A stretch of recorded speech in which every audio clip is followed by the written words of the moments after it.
Can you believe what's happening in the Fani Willis case down in Georgia? I mean, can you believe that case may be imploding because of an affair between the top two prosecutors who may or may not have lied under oath to a judge, potentially in more than one setting in the case of Nathan Wade, and that Trump could potentially be saved by all of this nonsense and shenanigans that have been going on? Emily, I'll start with you on that because you have the most bemused look on your face. I honest to goodness cannot believe it. We were talking to the producer before going on air, and it was like, this is Real Housewives level drama. The audacity that has been on display down in Fulton County is incredible. And what is even less believable is that Fani Willis, as you've discussed, is like on tape talking about how she was going to crack down on corruption and nobody would be sleeping with other people in the DA's office. Is like completely insane. And on top of that, the left has been going after Trump on the basis of like very real character accusations for a long time. You know, this guy, he was bragging in the tabloids about his affairs and he's just not fit for office. And then this woman that they championed in the press, I mean, really went out of their way to cast as a hero to Trump's villain, is winding up in exactly the same situation after sort of months of sanctimonious and smug coverage of her effort to take down Trump. Which is basically having an affair and lying about it. And then the lie is being told to protect yourself politically. That's what Trump is accused of doing in the Stormy Daniels case. That's what she's accused of doing here. By the way, I mean, you tell me, what reason would a man have to go over to a woman's house from 12 a.m. and then leave at 5 a.m. if the affair could otherwise be open and notorious? He was still married. That's like, I realize that, you know, ultimately he filed for divorce and he testified that the marriage was kind of emotionally over before, whatever. He was still married. And to me, it's pretty obvious that this was during 2021 before he had filed for divorce in at least one of the cases. And it looks like a man sneaking back into his house. Maybe the wife was in another room. I don't know, but there's no other reason that I can think of for a man to be sneaking out of the alleged affair partner's house at 3 a.m. or 5 a.m. Any thoughts on that, Eliana? Couple of thoughts on the whole thing. The first is all of this has been absolutely gripping to follow. Watching Fani Willis's testimony was totally gripping.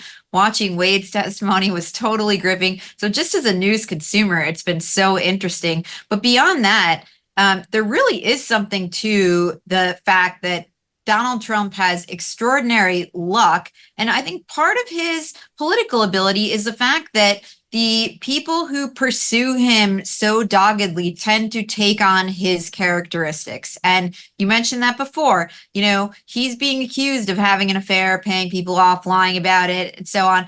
And we're seeing now that his pursuers are engaged in the same behavior, although there are more unethical strands in Fani Willis and Nathan Wade. But what really struck me in watching Willis's testimony was that this is just not, she doesn't not come across as a super competent person.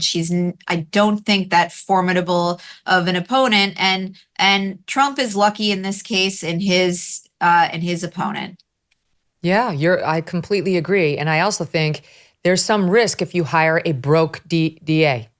There's risk. Yeah. They hired a broke DA down there in Fulton County. By her own testimony, she had sunk $50,000 of her own money and she didn't have it to give. She borrowed it out of her, was it her 401k, to fund a previous campaign that failed where she was trying to run for judge.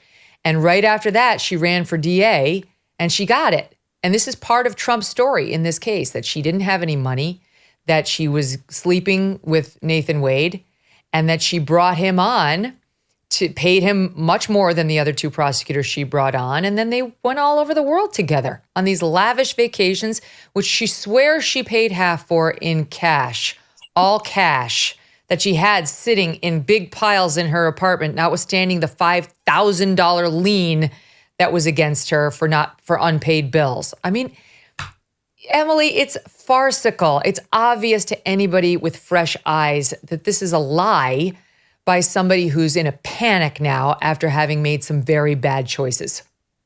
Yeah, they're not doing a particularly good job of covering up for the lie either. And I mean, at one point there was testimony that not under, having suspicions about these stacks of cash that just must have had to have been sitting around Fani Willis's house in order to pay these obscene bills all in cash to split it. That's just a difference between, people in the white community and people in the Black community. I mean, these are things that are actually being testified to in court. Yes, so her dad said it. It's a circus. It's a complete circus. And it sounds like when you didn't do your book report in 5th grade and you said, I absolutely turned that in. I know, I put it on your desk to the teacher. And then you start building these like layers of falsehoods around it, and you're stretching and just engage in these mental gymnastics to stand by your story to the point where even you start to believe that you did put that book report on your teacher's desk. That's what Nathan Wade and Fani Willis sound like in court. It's an embarrassment. And it's also, again, to Eliana's point, tend to take on the characteristics, like Trump's opponents tend to take on his characteristics. Well, it's that. And I think it's also that it proves his point about rampant corruption in the political system in America. And Willis is really getting a lot of, she's gotten some tough media coverage, but she's also gotten a disproportionate level, I think, of good faith from the media. She had a lot of positive coverage going into all of this. And so they continue to prove his point about the political system too. They needed somebody like my big sister, God rest her, who back when I was a kid in high school and getting in all sorts of trouble with my best friend, Kelly McGinnis. It was Megyn Kelly and Kelly McGinnis. We were so fun and a hot mess together. And we had a party at my parents' house when they weren't there. There may or may not have been a couple of Bartles and James wine coolers. We took pictures. We had them developed. This was back in the day for our young listeners when you actually did that at Kodak. And then we left the pictures on the kitchen counter and went to visit my sister at college with all the evidence of our bad doings on the kitchen counter for my parents' return. Well, they found the pictures. They called my sister, who we were visiting at college. And I said to my sister, what did mom say? What'd she say? And she said, you have no life left. Whereupon Kelly and I went into a panic because our social life was about to be ruined. And Kelly said, do you think we could tell them that we were just posing for some funny pictures with the Bartle and we used just funny pictures? And I was like, maybe we. And my sister, of course, looked at us and said, you two are a couple of dumbasses. They will never believe that nonsense.